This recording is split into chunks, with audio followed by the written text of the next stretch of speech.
We're not done telling you about the good from Alabama's win, but it's time to also maybe discuss a little bit of the things that need to get better.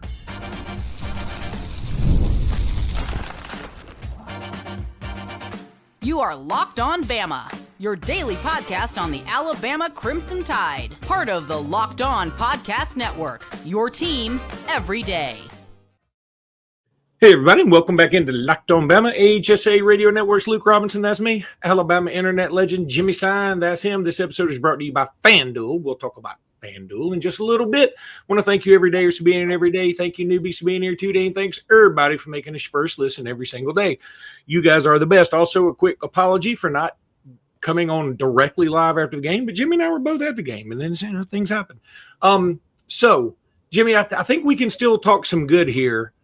Before we get into some things that need to get better. And, that's also good that we still have things to get better.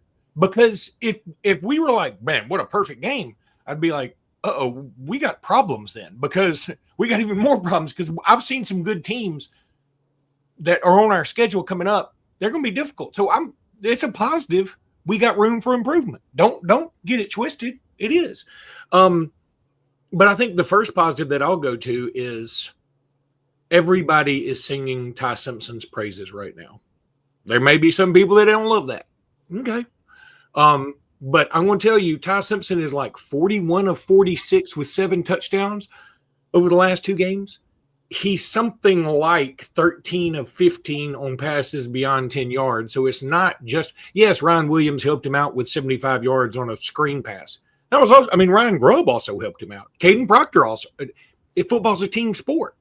So I think you could, if somebody wants to poo-poo any of his stats because it's guys like Ryan Williams breaking ankles or Jeremy Bernard always being open or whatever, so be it. But he has to get the ball there, and he is throwing darts right now, and it feels like he's a different dude than he was just 2 weeks ago.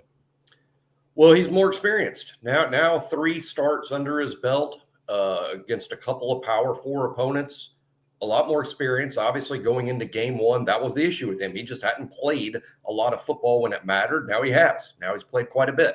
And I think that in and of itself explains the level of supposed improvement. You won't really know until he's tested again against an elite team. That's coming in 13 days, as we all know.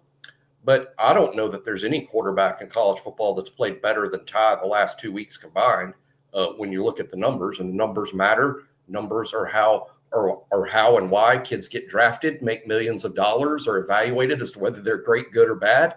The numbers do matter. And obviously the competition matters. He didn't do it against, Tennessee and Texas A&M. He did it against Louisiana, Monroe, and Wisconsin. I think it's very, the analogy there is like a golf course. He did it on public municipal golf courses. He ain't done it at Augusta. And until he does it at Augusta, there's going to be doubters. So Augusta, ironically, is in 2 weeks. Ty's playing great. I like where we're going with the passing offense. There's success in the short intermediate, and there's big plays. Alabama's receiving core, in my opinion, is the absolute gem of this football team, is that wide receiver group. Thought it might be the DBs. I think it's close, but I'll take the wide receiver group. They're fantastic. They do Ty a lot of favors. They do this team a lot of favors, and no doubt coaches have to do what you do best to win games. They're going to build it around that receiving core and Ty Simpson getting them the ball. That's what they should do because it's the best thing this team does. So game plans going forward will remain interesting. Yep, you're on mute. Right here on John DeArmond's birthday, too. For y'all that don't know who John DeArmond is, I don't either. But his financee or fiancée, depending on how you'd like to pronounce it, reached out to me. Kate McGraw, who is Kate McCaw. And McGraw just sort of rolls off to like Tim McGraw, but it's Kate McCaw. And she said, hey, John DeArmond, big fan of the show, and would love it if you said happy birthday. So I'm sorry I screwed up your birthday with a mute. But, it was on brand. It was on brand.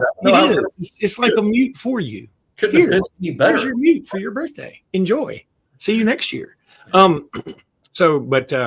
Kate is pretty as a speckled puppy. So John is a lucky dude. Okay, and also she reached out to me, and what a nice fiance to reach out to somebody like that. Like, she didn't know me, she just reached out to me. I mean, that's pretty cool. Anywho, that speckled puppy thing bothers me. I can't decide if it's great or terrible. Pretty as a speckled puppy? That is, it might be name great. a speckled puppy you've ever disliked. I don't know that I've ever seen one, but you have to remember, I'm a city boy. You're the country boy. You're a city boy. I'm a city boy. I live in a suburb of the urban area of Mobile. Living in a lonely world. Anywho, so yesterday, Ty Simpson, again, looking good. I think he's got the confidence. Again, I know we even have a guy who listens to us regularly, and I'm not like throwing him under the bus. I understand. But like his username is Ty Simpson is butt or something. I mean, it's like, it's not good. It's a synonym for butt. I wonder if it's, my theory there would be, this was someone that thought Jalen Milroe was over criticized, so he's going to over criticize the next guy. Could be. I also think he really likes Keelan Russell, which I don't hate him for that. I like Keelan Russell. I like Keelan Russell too. But remember, I compare Keelan to Bryce and Tua, and what did they do as freshmen? Waited. They sat and waited and learned and matured and developed behind future NFL players. And it was very beneficial to Bryce and to Tua that they weren't thrown into the deep end of the river day one. That doesn't always work out. As a matter of fact, history suggests it usually doesn't. So I think Keelan is on the Bryce and Tua track, and he's doing exactly what he needs to be doing, learning, maturing, developing, and he needs to be asking Ty Simpson 100 questions a day, just like Ty did of Bryce and Jalen. Yeah, and again, what I was saying was, I know there's some people that don't like him, but I implore you, and I don't use that word often because I'm not 100% sure what it means, but I implore you to go check out yesterday's game.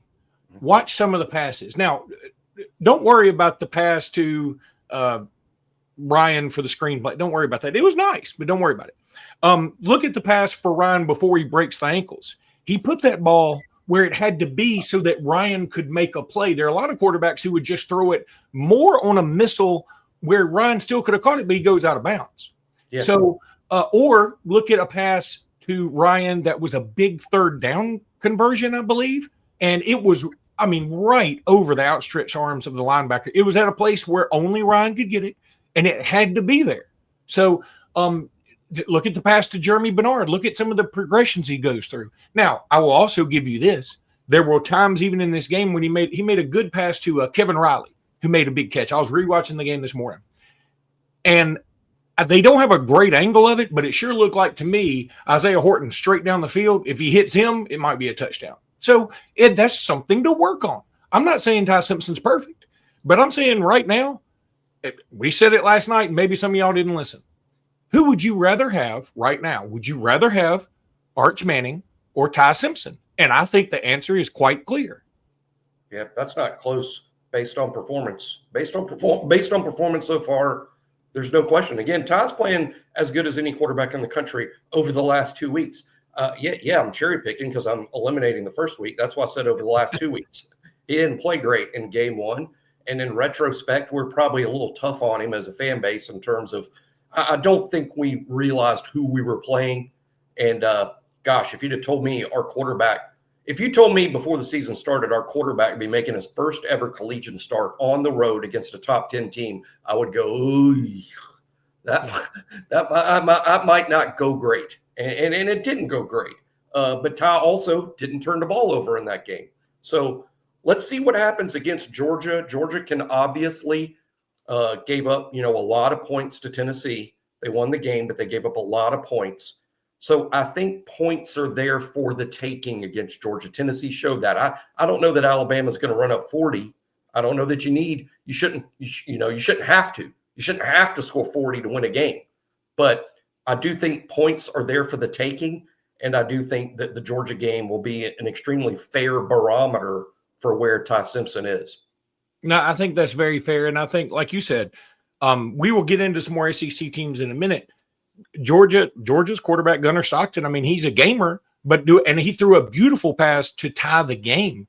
But I heard somebody on a national show this morning say, hey, they said Gunnar Stockton can't throw the deep ball. I think that's been blown up. And I was like, no, not really. I mean, I don't think Georgia had a lot of deep balls yesterday. He had some pretty balls that were thrown mid-range, but he didn't have a lot of deep balls. Now, Aguilar had some deep balls, and they were pretty, and he's got some frisbee catching dogs that go out there and get it. But I'll also say this. I think some Tennessee fans are going to listen to this and get their feelings hurt, and they shouldn't, because I think it's true. I really believe it's true. I think Alabama's wide receiver room is just as good as Tennessee's, if not better. I wouldn't trade Alabama's wide receiver room for too many. Now, a lot of teams out there have good ones, like Ohio State, like LSU, like Clemson, and Tennessee, and even Georgia to an extent. I mean, I still don't know that they use those guys as well as they could or should. But Alabama's wide receiver room is up there with anybody's. Period. Yeah, and again, that's going to be something.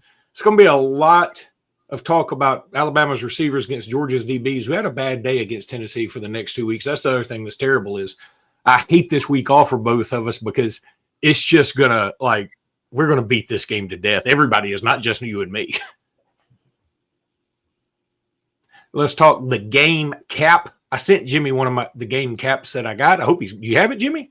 I don't have it with me in Tuscaloosa. It said Pharaoh. Okay. Yes, it's your good luck hat in Fairhope.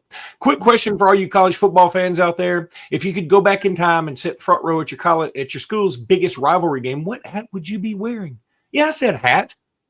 For me, it'd be the game. These aren't just hats.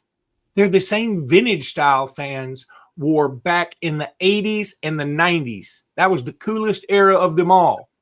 And guess what? They still go for the same price they did back then when you use code LOCKEDON. That's all one word, code LOCKEDON at thegamecaps.com. You'll get them for $16.99. Grab your team's classic bar or retro circle design and use code LOCKEDON for exclusive content because legends, you know what they do? They wear the game. There's no doubt about that. Now, I'm going to tell you about 5-Hour Energy because 5-Hour Energy is the absolute best. I use it all the time. I wish I'd used it yesterday. Jimmy and I were just complaining. We're too old for these 11 o'clock kicks. You would think it'd be the other way around, but we need some sleep in there somewhere. Caffeine just got a new flavor upgrade. 5-Hour Energy shots deliver tasty caffeine in 17 bold flavors. Each 2-ounce shot packs the caffeine of a premium 12-ounce cup of coffee, plus B vitamins and nutrients. What? With zero sugar and zero crashes.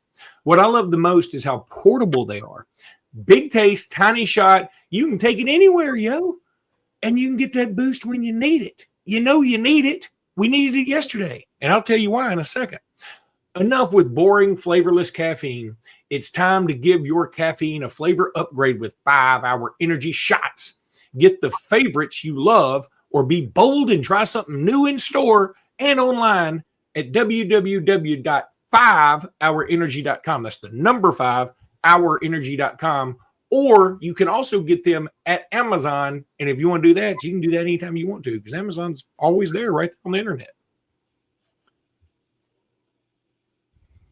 All right. Before we get into things to work on, and I'll tie in my 5-Hour Energy thing here in a second. Do you believe? I don't think one's a definite yes, and one in my eyes is a yes. For other people, maybe not. Bray Hubbard redeemed himself. Correct? Sure. Okay. Oh yeah. Bray was spectacular. I would nominate him for National Player of the Week, much less SEC Player of the Week. Not only the 2 picks that were huge. Not only that. The devastating hits. He was a presence out there. I thought he was fantastic, and he proved why we were so hard on him after week 1. I mean, that's why, because we're like, dude, you're this good. This is how good you are. So you need to be that good every week. That's what the Sunday guys are going to expect, and you've got the ability to play on Sundays, and that's just fantastic. So yeah, Bray, as far as I'm concerned, a National Player of the Week candidate. 100% agree. So the next one, and this one may be controversial for some of y'all. For me, it's not. I think Kaden Proctor's redeemed himself. And let me explain that, we even got on to him a little bit last week because he did have what I thought was a quote that was just ill-advised, where he said something like, after beating 73-0 ULM, he's like, yeah, we showed all those couch coaches, the middle-aged couch coaches, what's up or whatever he said. I don't think he said that. That would have been even worse. Close. It was close to what he said. Yeah. Yeah, it's pretty close. And I was like, hey, don't do that, because a lot of those couch coaches like me went to the Florida State game. We know what we saw. You gave up 6 pressures, and it's okay, especially now that you're getting paid, for us to say, hey, got to pick it up a notch. And you did against ULM, and that should be celebrated, and you should get your love and accolades. And this game, there was a time where I thought the guy beat Proctor around the edge, but Ty Simpson stepped up. He did. And stepped up in the pocket, and Proctor was smart, used his speed against him and pushed him even further out. So, and I was like, when I saw it in real time, I was thinking, oh, that guy just beat him off the edge. But when they slowed it down a little bit on the replay, I thought, oh, okay, that was smart. That was the way to do it. Also, he should get all the love for making a pancake block. I know it was against a 180-pound defensive back on Ryan Williams' big screen pass run touchdown, because he got out there. This is a 360-pound man that ran out there. He takes shots over his size and not being in shape, and look what he did on that snap. He ran out there. It's tough to do, and he went out there and did it. And I am thrilled to death that the SEC Network, ESPN, I saw it on College Football Final, all of these things, they highlighted that moment. Good for him. I'm happy for him. I'm not mad at him about what he said last week. That's forgive and forget. Move on. It wasn't a big deal. But now that's what we're saying, Kaden. That's why these couch coaches said things like that, because we know that's what you can do. And that was a nice moment. Big deal for you. That's something GMs are going to love. Oh yeah. That play should lead, if there's a highlight tape made for NFL front offices, the play downfield on the Ryan Williams screen should lead the highlight tape. You try to put your first best play on huddle on these huddle tapes, these high school players trying to get college. You put your best play on the very first snap, and there's Kaden Proctor's, huddle tape. That should lead the way. I think with Kaden, I think it's a little complicated. I think he has a ton of potential, like top 10 pick in the draft potential. But he doesn't always live up to it. He hasn't, and as a matter of fact, to this point in his career, he hasn't lived up to that. He hasn't. He's not as good as he could be. Maybe he's not even as good as he should be. And I think all of the mocks that had him really high at this juncture had him very overrated. Now, here's all the good parts. There are legitimate reasons here. First of all, he has a very big body, and it's hard for a guy of his size to stay in game shape all year round. Now, throw in the fact he's never had a spring training. He's never been around for spring practice. None of it necessarily his fault. Then this year, when I said all year long, and I was a little mistaken here, I said, you're going to see the best Proctor you've ever seen, because this is the first time he's in shape, he's healthy, and he's experienced. Well, I'm right about 2 and 3, but the in shape part, I'm not so sure I was right about that, because I didn't properly take into account that when he missed the spring and early summer rehabbing from shoulder surgery that he had right after last season, he missed all that workout time. And that's going to hurt him a whole lot. Ryan Williams could not work out for a month, and then he could fix it in about 2 weeks. It don't work that way for guys built like Kaden Proctor. So I'm not sure he's in the greatest game shape possible. He's missed every spring practice since he's been in. I would say, as of today, my advice, and apparently he listens to 40 and 50-year-old couch potatoes, so maybe he is listening. My advice would be, Kaden, you need to seriously consider coming back and playing another year of college football, just simply because missing all that springtime, not having a whole full year to work, I don't think you're showing the NFL you at your best. I don't think we've seen it yet. And I don't think you're playing like a top 10 pick. You're not playing like it. You have the potential to be that. But I think you need more time. I think you need a full year with David Ballou and his staff, and you get another year playing with your buddy Wilkin, and I know y'all are tight. I think coming back might be a really good idea for now. Now, my tune might change 5 weeks from now after you play Georgia, after you play Missouri, and after you're playing all these NFL guys. Yeah, and you're playing against these NFL guys, and you put them all on their butt. I might be 5 weeks later saying, Kaden, I was wrong. You're ready. Because trust me, when you're ready, I'm going to want you to go. I'm going to want you to cash in the moment that I think you are showing the NFL you at your best. I just don't think we've seen it yet. But we've seen flashes, as Luke just alluded to. We've seen flashes as to how good this guy can be. He could be the best player on this team. We haven't seen that yet, but he could be. You know, I really enjoyed playing Prize Picks yesterday. It was a lot of fun because in my, little small, feeble mind, there were some easy ones. And there were, on the Alabama side. And I won with them. And I won on the Tennessee and Georgia side. I had a lot of fun. This episode is even brought to you by Prize Picks. The daily fantasy app where making the right call can actually pay off. You and I make decisions every day, but on Prize Picks, being right means cashing in. With football back, Prize Picks is the simplest and fastest way to get in on the action. Just pick more or less on 2 to 6 player projections, and you can turn your takes into real prizes, all in less than 60 seconds. I mean, yesterday, I can't remember what it was exactly, but I think it was Ryan Williams over half a touchdown. Yep, got that one pretty easy. Download the Prize Picks app today and use code LOCKEDONCollege. It's all one word, LOCKEDONCollege. You get $50 in lineups after you play your first $5 lineup. That's Locked On College for $50 in lineups after you play your first $5 play. Prize Picks, it's good to be right. And I know that from doing this podcast with Jimmy. Then there's FanDuel. I don't know why I put them way up here when it comes to this little bar thing that I always got to go find. But there's FanDuel. The NFL season is here, it's on today, and FanDuel is making sure you're ready for kickoff with a can't-miss offer. Right now, new customers can bet just $5, and if your bet wins, you'll get 300 smacks and bonus bets to use across the app. I love using FanDuel because it fits however you like to bet. Player props or building a same-game parlay or even jumping in live as the action unfolds. All that stuff super easy with FanDuel. So are you ready to play? Download the FanDuel app right now by visiting FanDuel.com to get started. That's FanDuel.com to place your first $5 bet and go win with FanDuel. Jimmy Stein guarantee. All right, let's talk a little things we got to work on. Yep. First thing we got to work on, I'm looking at the fans. Oh, nice. I know. Nice. I know. There's nothing that brings a host into the living rooms of fans like criticizing those same fans. But it wasn't a great crowd. I was disappointed. I mean, I was there, and I probably shouldn't be the one to be like scolding fans because I don't get to go to as many games as a lot of people. Now I go to the road games a lot, but and also I got fortunate. It's not because I do so well here on Locked On Bama or in any aspect of life, but I had a friend who gave me a ticket into the skybox. So I mean, when you're in the skybox, you're not really a part of the game. I mean, it's like kind of different. It is. You're sort of removed from the stands. You're removed from you're not sitting at Wrigley with the bleacher bums as they. But I think last year we talked about during the Georgia game. I remember going, it's one of the best atmospheres. We knocked it out of the park.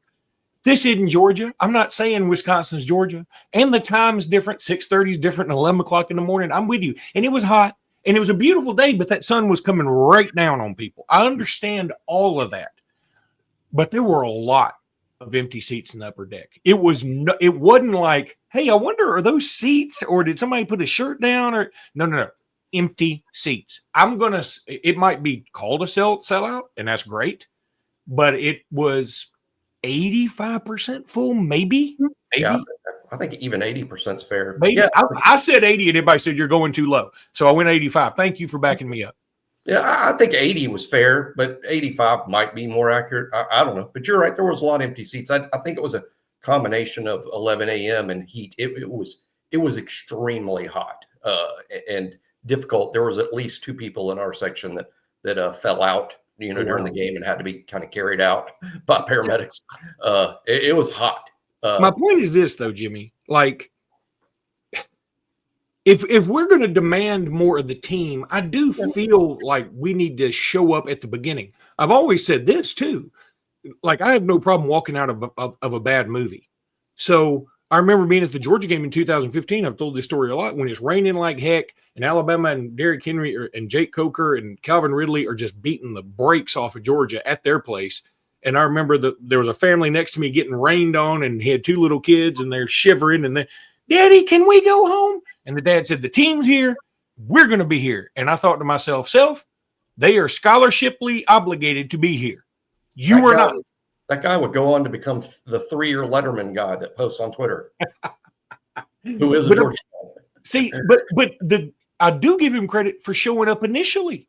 Like, it wasn't it. I would understand that 11 o'clock ULM, that crowd. I get it. I'm not going to even complain about that.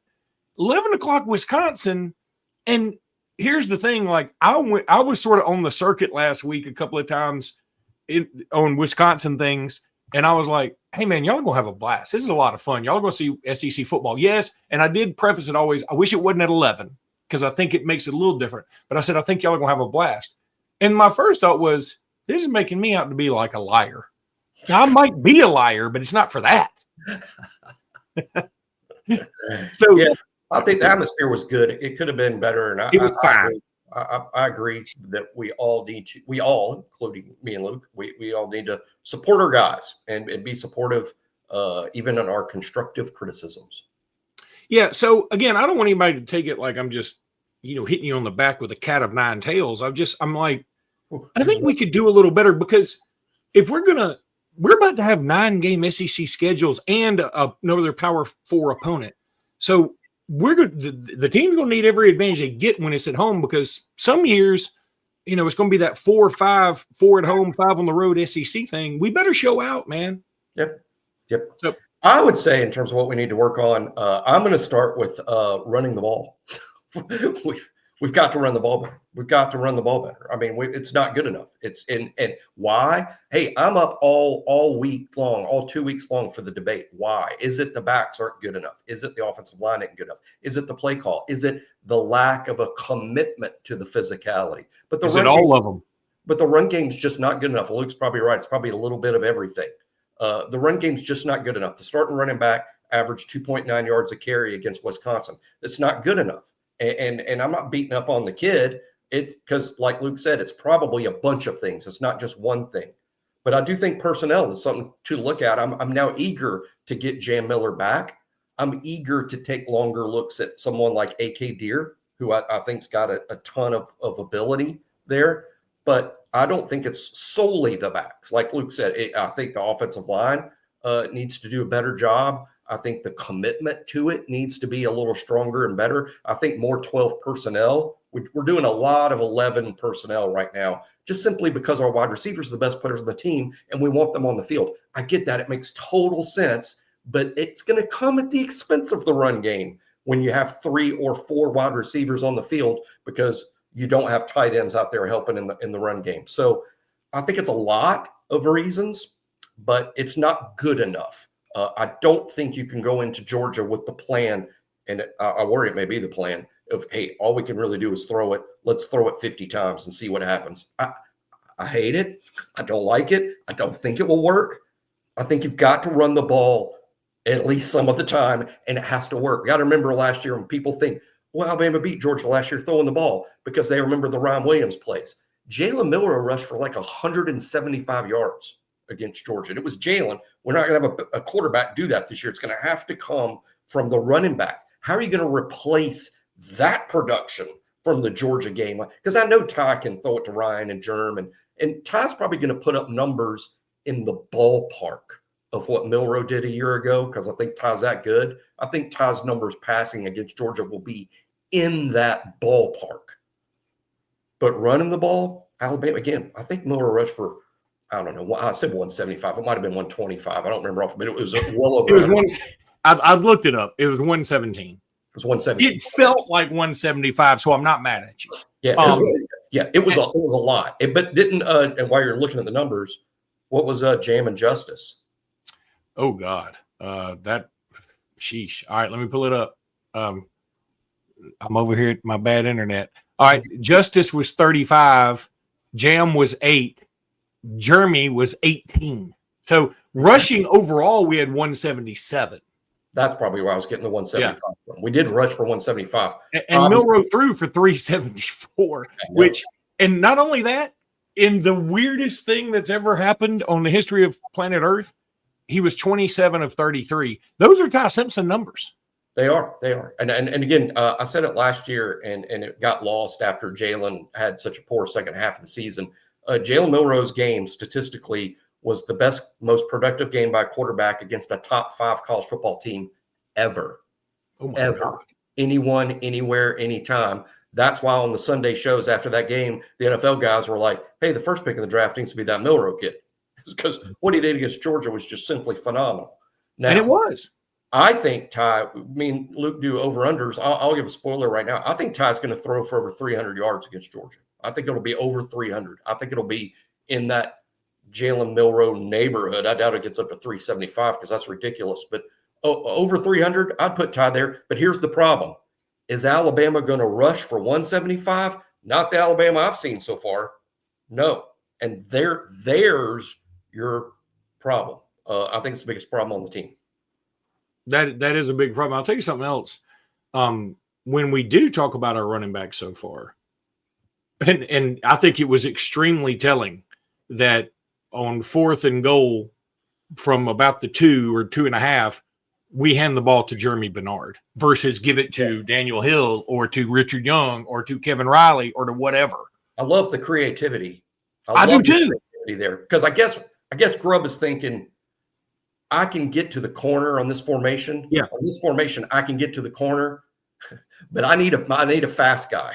And he put a wide receiver there instead of one of the backs. And like I said, it's telling, but it's also, hey, there's Ryan Grubb maybe at his best, being a little 100%.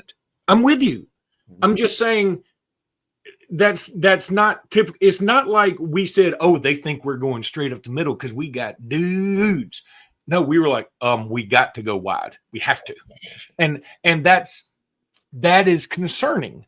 He still scored. So I'm not like upset. I'm just saying it is a thing that, and the running situation, the running problem is exacerbated by the fact, and I just watched the play again, right before I think it was Ryan Williams' big catch on first down that I talked about, that the pass went right over the outstretched hands of the linebacker. Richard Young was absolutely shot into space by a guy who used to play lacrosse or something like that in Connecticut. And because they tell the whole story, he comes shooting through and he just discards Richard Young without any concern for his life. I remember the play live. It was bad. It was an extremely poor blitz pickup. And see, that's the thing we talk about on this show. I know we got to go because we're overtime, but blitz pickup is so important. When people like, we need to play AKD or we need to play AKD, or you can't have what happened to Richard Young on that snap because Ty's going to get hit and Ty's going to get hurt. And then there goes our most reasonable chance to have a great season. You cannot get the quarterback hit and hurt. That's running back job duty number one, not carrying the ball for a lot of yards, keeping the quarterback upright. Rich didn't do well on that snap. I think overall he might be okay at that, but boy, that one was ugly. Meanwhile, Daniel Hill was praised a few times by Jesse Palmer for his blitz pickup. Now, one more thing I want to throw out there, and this just dawned on me. There have been some people these first few weeks going, maybe we'd be better if we still had Dylan Lonergan or Eli Holstein, or whoever. Eli Holstein gave up a 10-point lead to a West Virginia team that lost to Ohio the previous week on that same field. And Dylan Lonergan and Boston College were up 17-6 when I went to bed. I wake up this morning, they lose 30-20 to Stanford. It was bad. Yeah, they both lost to bad football teams. And then Tyler Buckner, who was the starter over Ty Simpson in the South Florida game, botched the extra point hold. I'm not mad at it. Whatever. I'm not trying to throw him under the bus. I'm just saying all the guys that were here that everybody was singing praises for not too long ago, Ty Simpson's outplayed them by a long shot. And Ty's doing it against, at Alabama. But, hey, it really counts 13 days from now. Florida State was a test. Alabama failed. This is the next big test. This is the next big test. And I don't think they have to win it to pass. I don't necessarily think that. But I think Alabama needs to show minimum 60 minutes of competitive fire and at the very least make Georgia sweat it out like Tennessee did. Yeah. Yeah, there's no doubt. All right, that's going to do it for today's pod. We'll be back tomorrow with more. Until then, roll tide, everybody. Roll tide.